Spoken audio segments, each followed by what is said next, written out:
In this video, we will be demonstrating how to replace a water heater thermostat. Turn off breaker. Remove wiring access panel. Take a picture of current wiring configuration. Remove wiring from thermostat.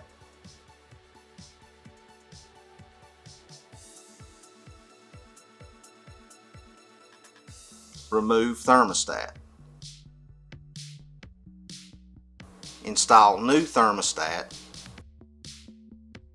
Connect wiring to new thermostat.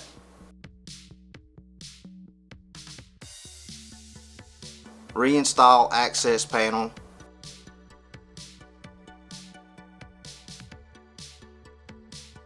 Turn breaker on. Thanks for watching.